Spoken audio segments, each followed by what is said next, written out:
by the wonderful Andrew Kirker, Paralympic champion nonetheless, as we're watching the standing action in the men's slalom. A little shake of the head from Santeri Kivri as he gets to the bottom. So the current standings in the men's standings so far. What you've missed, Arthur Bauchet leads with a 45.01. Kivri 48.19. So whilst he's in second, he's some 3 seconds back on the lead time. Thomas Field, the current leader of the World Cup, Martin Wirtz, is down in 5th position. Field in 3rd, Kush in the middle of that, and America's Thomas Walsh is getting himself ready. There is a slight pause at the top of the hill, which allows me to say good morning, Andrew. Thank you very much for joining us. Oh, thank you. I love being here. Love being in beautiful Morzine, France. Just the general support of the town and the beautiful weather. Couldn't really ask for much more. Unfortunately, it is insisting in running that course up here a little bit for my teammate Thomas Walsh, which just started. Talked about Thomas Walsh a little bit earlier on. One of those that he has his frustrations. He knows that, and he's trying to deal with those. What he does has a great chance of winning this World Cup glow. The second position that he comes into this event in, he'll have the bit between his teeth this morning. Exactly. He's definitely going to be going for it, but he's looking for a consistent finish is what he's looking for, because you know, you're all kind of relying on that one DNF to happen. And right now, looking at his skiing, it's very consistent, and he's staying in the fall line, you know, staying nice and smooth. He's not going for any unnecessary risks right here because he's sitting in 2nd place. I imagine we're going to see a lot more unnecessary risks coming up in the 2nd run. Going for it. Ooh, barely making it across the finish line, 2 seconds back. The Thomas Walsh we all love. Yep. Just absolutely throwing himself at the course, not necessarily to a decent time this time around. Walsh has been attributed 50.37. It puts him in last position at the moment. He'll be gutted with that. Now this is Davide Bendotti. We've seen Bendotti have a few issues with the very first gate of runs in recent weeks. Bendotti on the single leg ski. It's great to watch. As we say in the women's standing event, we've got Fred Turgeon, who's really competing as a single leg skier. So people who perhaps tuning in for the first time and think, oh, you know, it's different if you're on 1 leg to 2 legs. Everything is factored in, and Fred Turgeon showing that single leg skiers can compete right at the top. Bendotti has come up with some good performances throughout the World Cup on various days. He's had his odd DNF as well, but the Italian, he's going to be around the 50-second mark as well. Wow, picking it up. Bendotti, someone who has been getting consistently better throughout the years, and I'm looking forward to him competing in Beijing. I'm really looking forward to seeing how he's going to be able to glow, because you're fighting gravity, and whenever you see spray off the ski, they're slowing down. If someone is spraying and controlling the spray at the top of the gate, then they're using gravity to their advantage. If they're spraying below the gate, then a lot of times gravity's taking advantage of them, and they're losing a little bit of control. And you see that a lot of times when taking that more direct, more dangerous line like Hiraku Misawa is right here. You can see the spray below the gate. Right here, those clean arcs coming across the finish line very quick.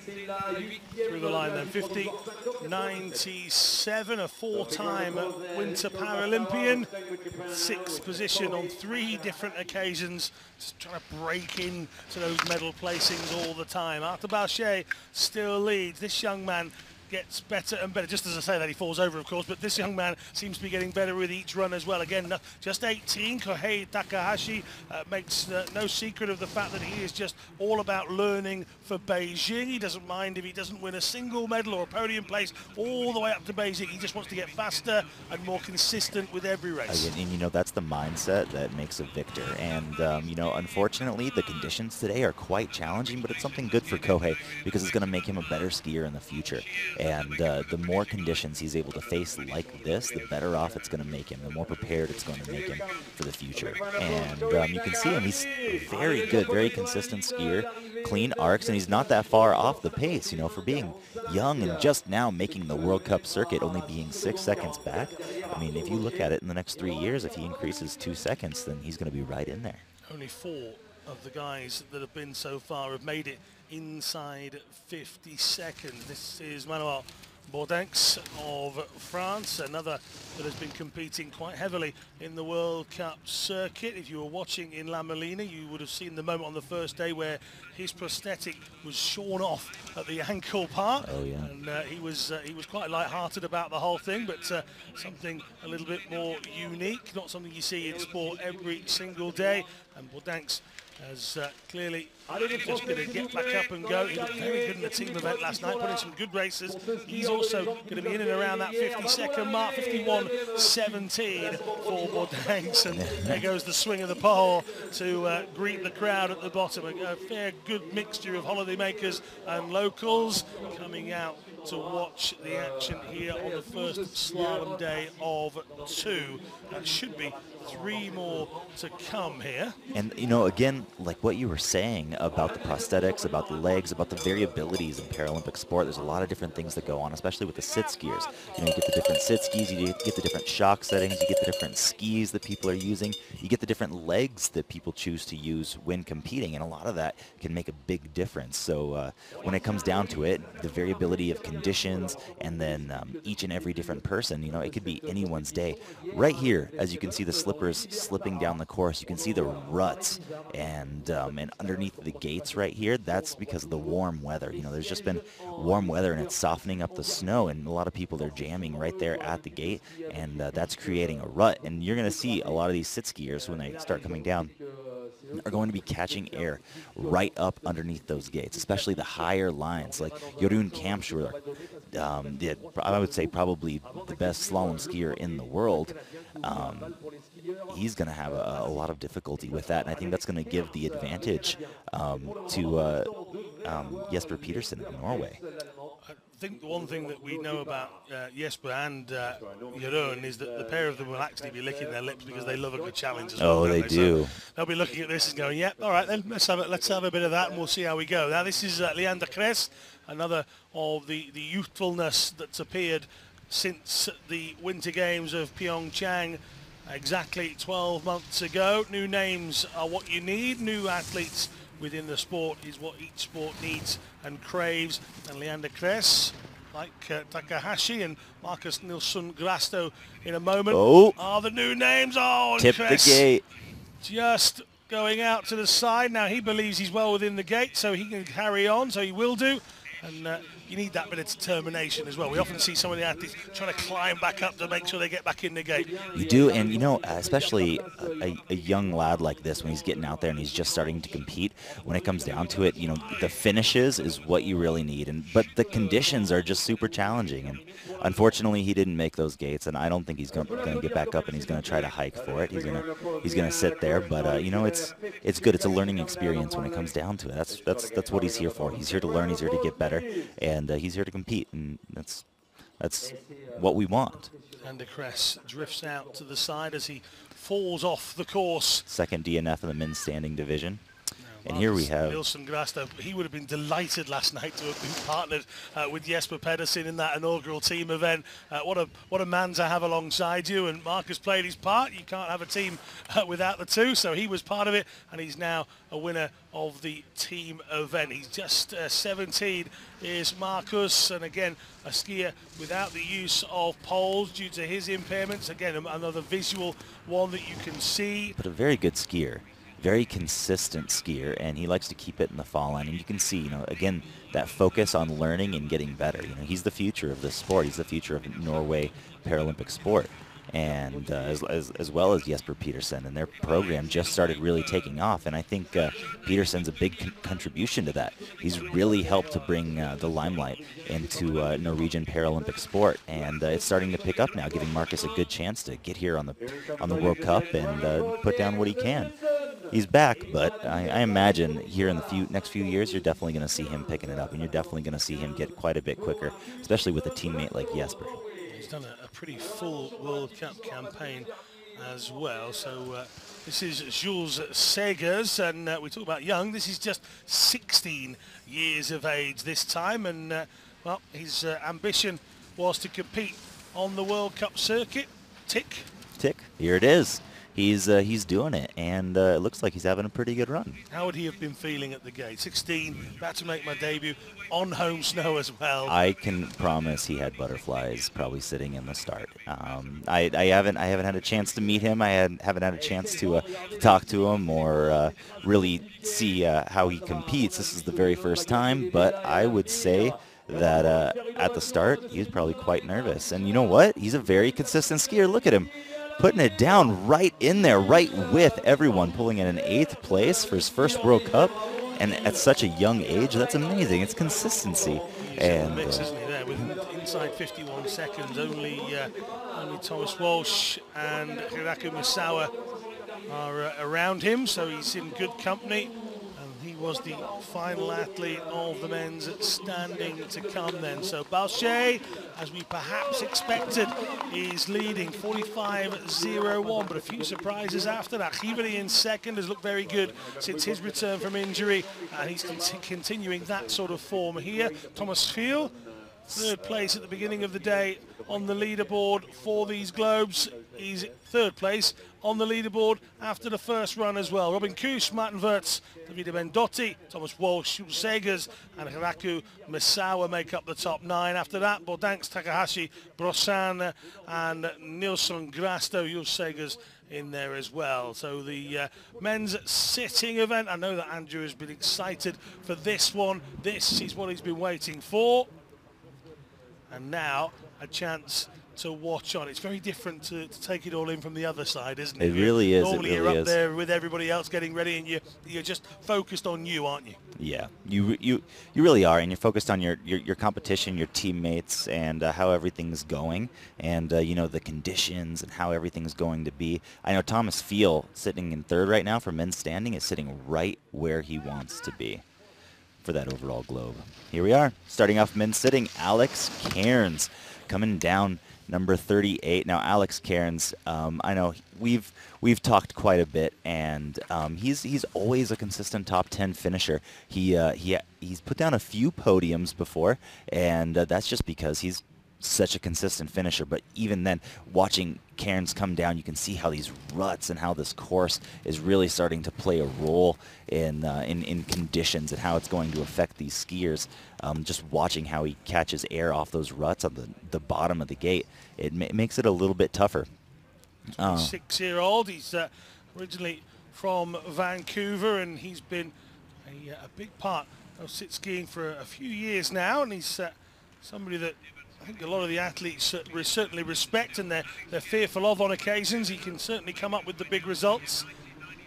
Can he set a time to challenge the rest? We saw in the standing that Balche managed a 45 seconds. We're into the middle of the 50s for Alex Cairns. 55, and that's 56, nearly all the 5s.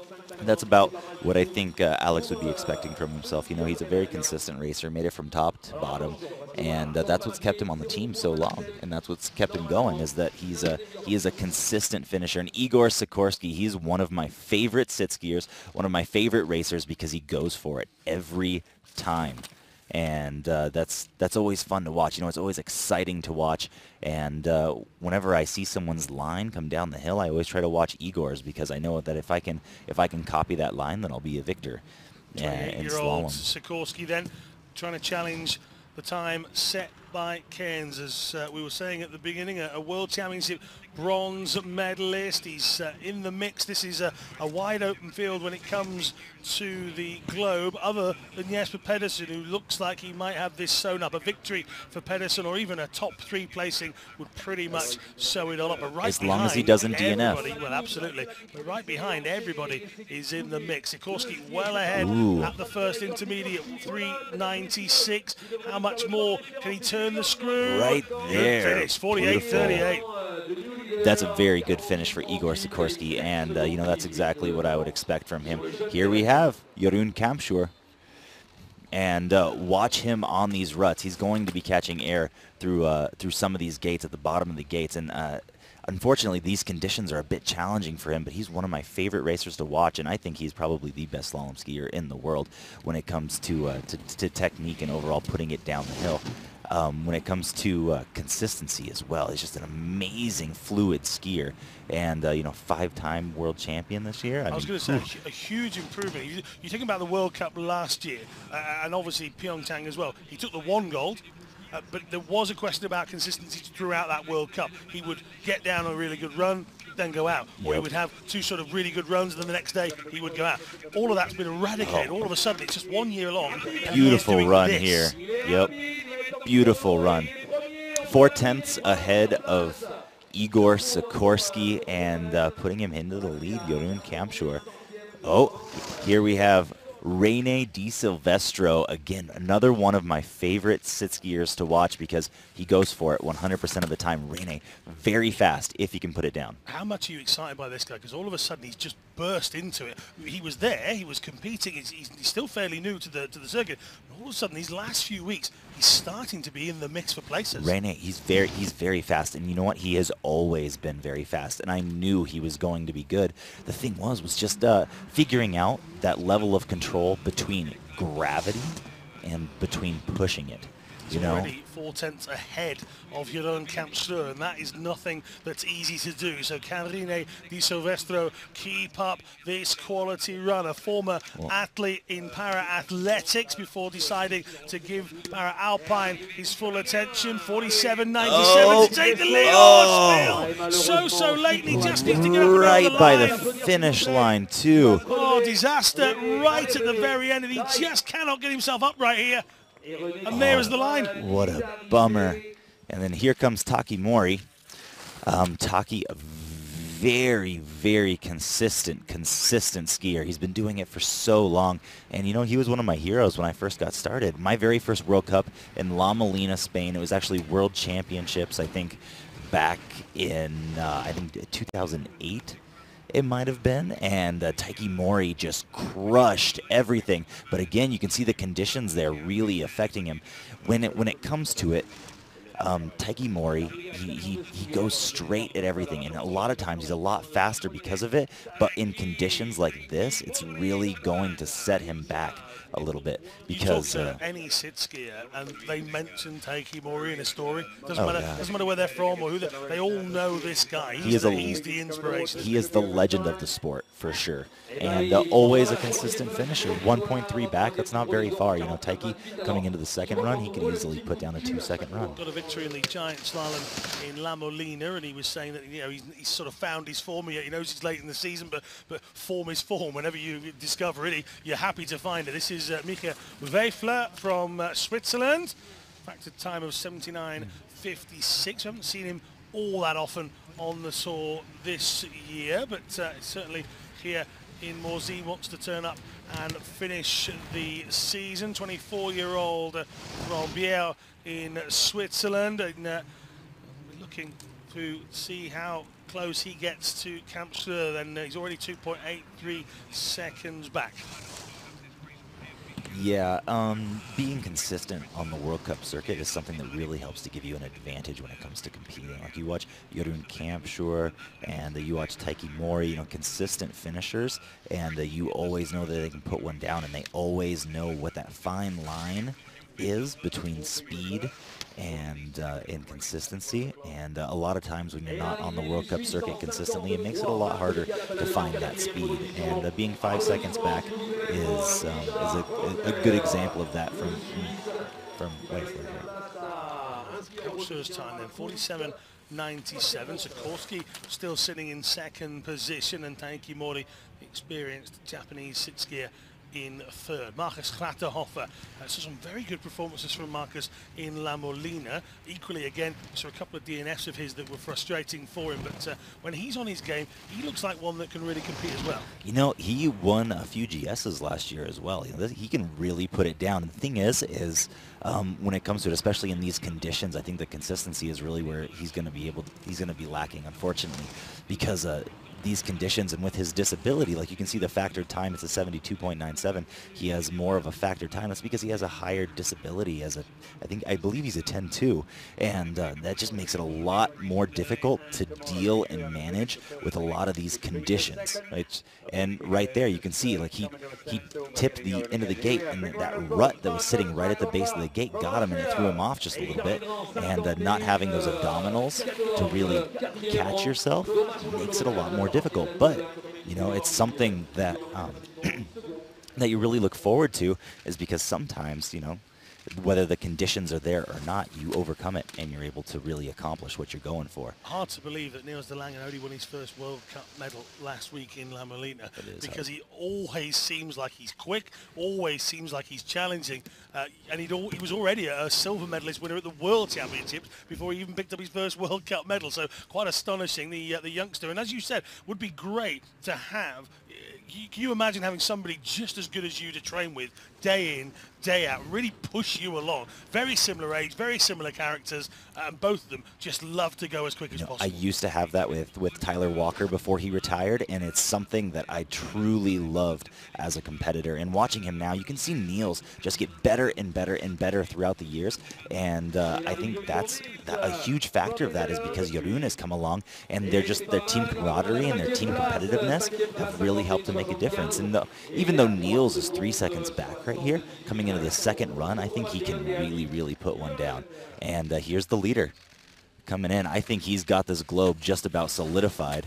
But this is actually Jesper Pedersen of Norway, because I wasn't able to show up. Oh, big mess up right there, hitting the rut and taking it just a little bit too direct, slowing him down a little bit.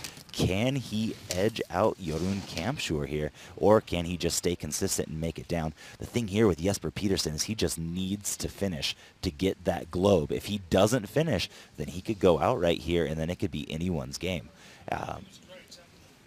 It was a great example of how good the sit-ski class really is, that we had a different gold medalist in every single event, including yourself, Kurt, Jesper, Jeroen, Dino. You know, every different event was wide open. You know, what Jeroen's done this year is close that gap down to just himself. And Jesper and yourself have been knocking on the door, but nobody can kind of find the formula to get past Jeroen this season. Yep, well, you know, and conditions have really favored Jeroen this year as well, and with there being a lot of the speed races canceled and everything like that, it's given me a disadvantage. Akira Kano a disadvantage as well. Akira Kano primarily a speed racer. He can put it down in just about any event because he sends it, but I mean, when it comes down to it, I mean, he's better at downhill and better at Super G. Yeah, even in the World Championships, we were sort of limited even to those events of how far we could go, and certainly these slalom and giant slalom events have been the majority of what we've done. Although,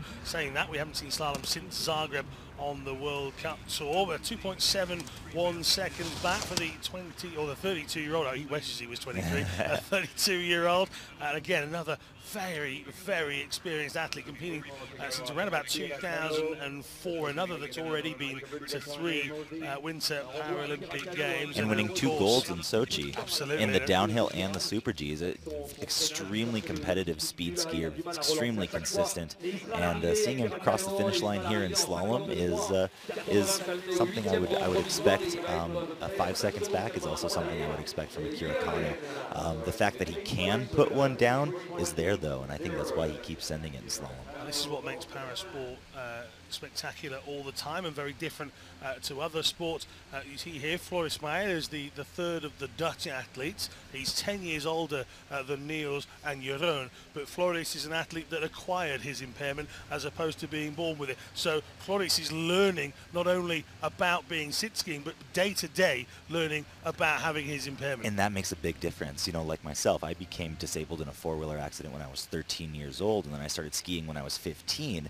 And you look at Jesper, you look at Jeroen, you know, and they've been doing it ever since they were just kiddos, and it's something that's just come naturally to them. So you see that a lot with the consistency of the ski races. You see a lot of the people who have become disabled have their consistency with finishing. It usually is a little bit diminished because they don't have that natural instinct for what it is. And then a lot of the people who have been disabled their entire life, you know, congenital disabilities, they come into it and it's just almost like second nature to them because they've been doing it their entire lives, and it makes a pretty big difference. Not that it's faster or not that it's slower, but it's just more of an advantage in different ways. And neither end of the spectrum is good or bad, is it? You know, you can be young and struggling, or you can enter the sport at an older age and excel, and then vice versa. Like you talk about your own being, you know, he was a kid in Sochi watching from the sidelines. He knew what he wanted to do. You know, he and Niels were sat there in their tiger costumes watching Sochi, thinking, next time this happens, I'm being a part of it. And what a huge part they've become. Equally, you take people like René Morin, you've got older guys coming into sports just excelling as well. Oh yeah, you never know really truly what to expect when it comes to it, because it's gravity and it's sending it down the hill. This guy's story is a unique one. An insect bite in 2014. Thought to be harmless. It led to paraplegia. It led to him losing his eyesight, his voice. You know, that's a unique story that you know we hear in the para world. We want to share that because now here he is, Lubras Dagan, and I tell you what, he looked good in La Molina. That's something to really overcome. And again, with the consistency of ski racing, like, he's learning it, he's getting it down, and I expect him to be a consistent finisher and a consistent podium here in a few years. Big frames, isn't he? You know, yeah. He's sort of sat in there, and it's like the French just churn out wide sit skis. You think about Johan Taboulet and people like that, big guys to be able to race down. I can tell you, that weight really helps with consistency of speed throughout the course, because it's a lot easier to slow down than it is to speed up if anything is to happen. But he doesn't really have to worry about that.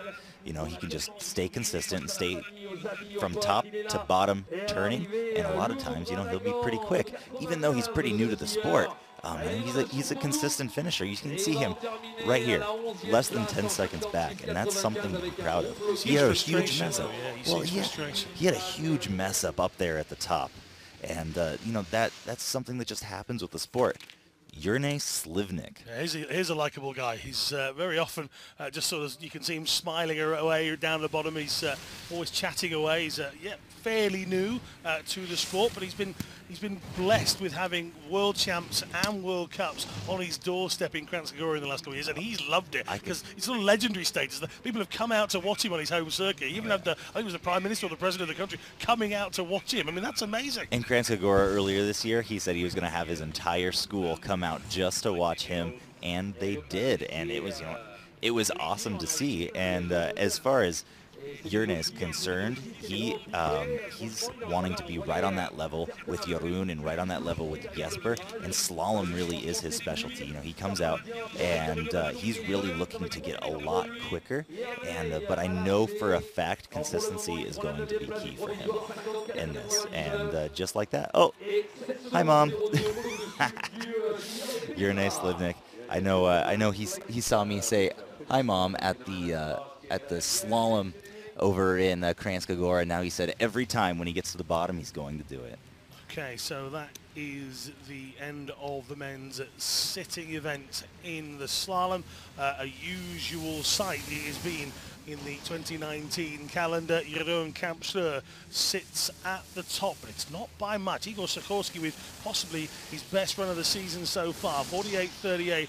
He's in contention. Taeki Mori in third place. Jesper Pedersen wasn't without problems. Quite a lot of the guys below Pedersen all had little issues out on the course. Jurne Slivnik to have come in inside the top 10, I think will probably have the biggest smile of the lot. Now, we're aware we had some issues with coming live to you a little bit earlier on. So what we're going to do now, for you that missed the opening runs, we're going to take a look back at the winning runs of all the categories so far.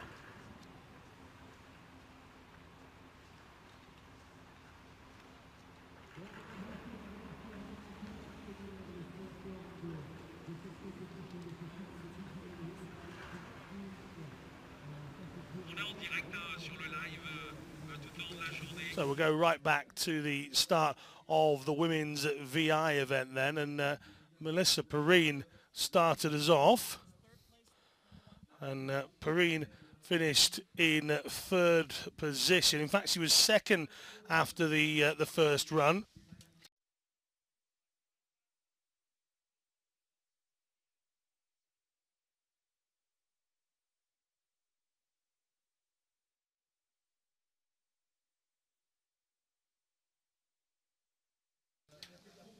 That's how we started our program. And you talked about VI skiing a little bit during commentary. You said you'd never give it a go. It's not something you feel very comfortable with. It's a real art form, isn't it? Yeah, it really is. To just take a moment and imagine skiing with gravity, letting yourself go with gravity with your eyes closed down the hill.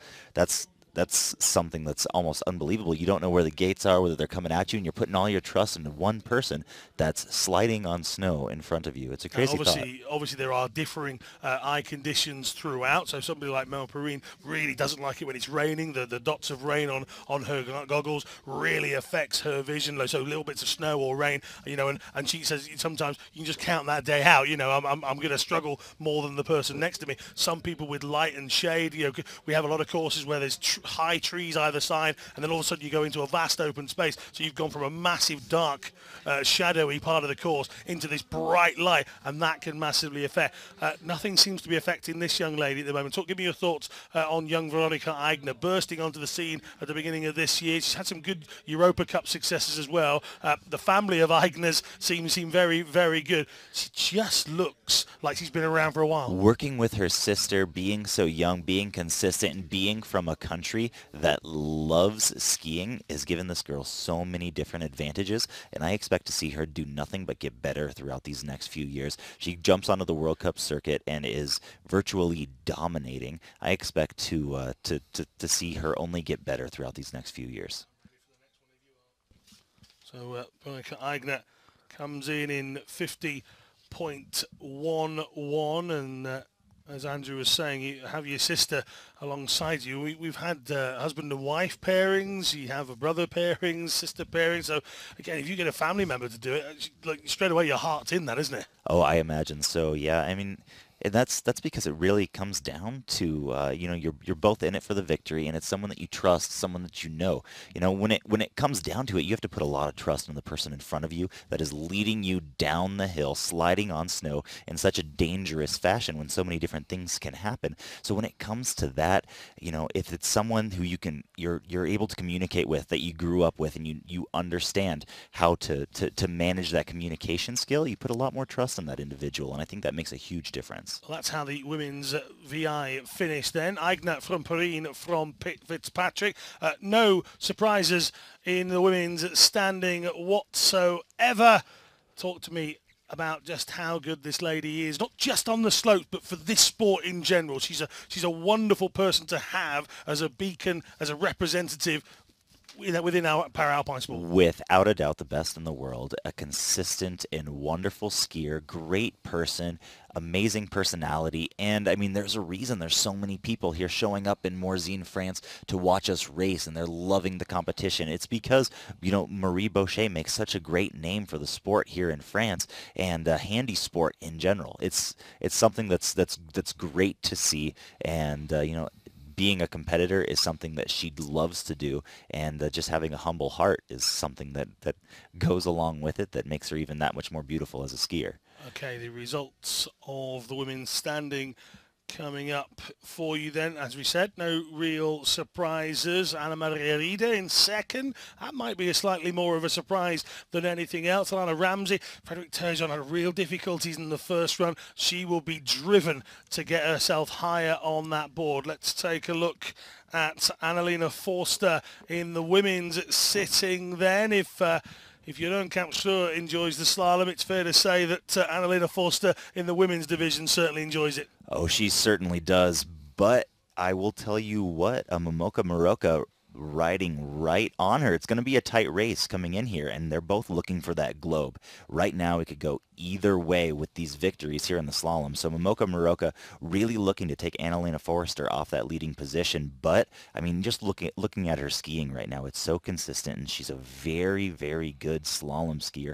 I expect her to put it down here second run, maybe take a few extra risks coming into the second run. You watching her here, it's very consistent. There's a reason why she's the best women's sit skier slalom skier in the world. It's apparent, and Momoka Moroka is very aware of that, but she's also aware that she needs to get better and that she needs to put it down, which is why she's only a few tenths off of Annalena Forster coming into this this second run. Of course, Forster has Anna Schaffelhuber to be able to bounce off in terms of wanting to get better and pushing herself. So again, the German team very, very strong in this. So we'll take a look at the standings for the women's sit ski in just a moment. You see there, 54.39 was the time that Annalena Forster led with, and that hasn't been beaten by either Muraoka or Stevens. Just 0.88 separating the two of them, though. Less than a second. Yep, less than a second as we move into the men's VI. Again, if you missed the action a little bit earlier on due to our technical issues, we are bringing you all of the winning runs here. So this is Miroslav Hreos, a B2 classified athlete, so right in the middle of the spectrums for the VI categories. He and Marek Kubacka going for Slovakia in this one, and well, there was no doubting Hreos' time when he got to the bottom would leave him as the winner. The two French athletes really started to push on. Kevin Burton is showing big improvements, having come from the world of long distance skiing first.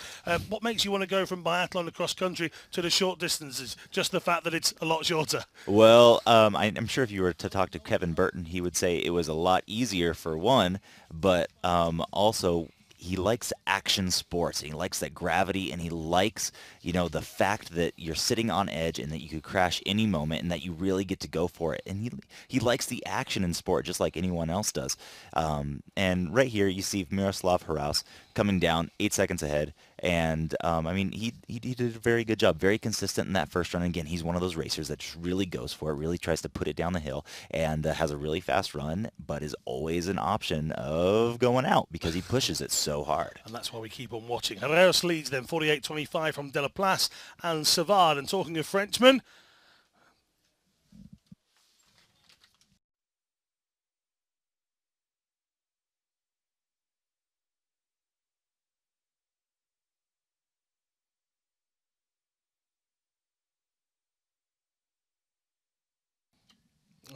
Balchet is the leader of the men's standing event, a Paralympic silver medalist, the world champion as well. There is the times for the VI then. 48.25 from Hreos, Delaplace, Savard, Kevin Burton and Kubacka. You can see the classifications right beside them, B1, B2, B3. B1 is completely blind. He follows nothing but sound and his guide down the mountain. B2, like Kevin Burton, it's like looking through straws, if you can try to imagine that. So his visualization in any of his peripheral vision is completely out of the picture, and he follows just what he can see, which if you were to take a quarter and hold it away from your body, that is about the amount that he can see is through that hole. And then Thomas Savard, being a B3, can see the most out of any of the competitors here, which gives him a pretty solid advantage, especially in an event like slalom. So we can now take a look at Arthur Balchet. He joined us not long after he'd finished his run, actually, and nobody was able to better that. So Arthur Balchet coming down. Another likeable young man. He's very young and a little bit like Marie is starting to really push on, and you feel like there's another dominant force coming through. The difference between he and Marie is he's got people like Theo Rimeur to really push him on to another level.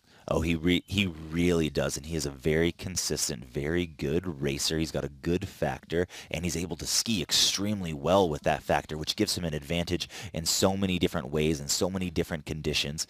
And you know, when it comes down to it, I mean, he's the best in the world for a reason. You know, he's extremely consistent, extremely good, and he's got a great teammate. You know, you have teammates like Marie Bochet out there pushing you. It makes a big difference, you know, because you want to be the best just like her. Well, we enjoy seeing Arthur Balchet's interviews as well. He's always laughing his way through it and talking about his battles with the rest of them. Santeri Kiveri is a name that people are getting more used to. I think it's a strange one not to see Alan Lindstrom in this mix as well. Thomas Walsh, desperate for a better performance in the second half of this event. And you can see 3 DNS, 2 DNSs, one from Theo Rimeur, Nico Pijantic also not starting. That's going to be an interesting one. thank you very much for joining us here on the opening morning of the slalom. Myself and Andrew will be back this afternoon for the second run. I'm saying you're going to be back. I haven't even asked you, but you are. 12:15, you're also going to be back. You're going to come and watch. You're going to come and see who takes day number 1 in the slalom here in Morzine of the World Para-Alpine Skiing World Cup. But for now, goodbye.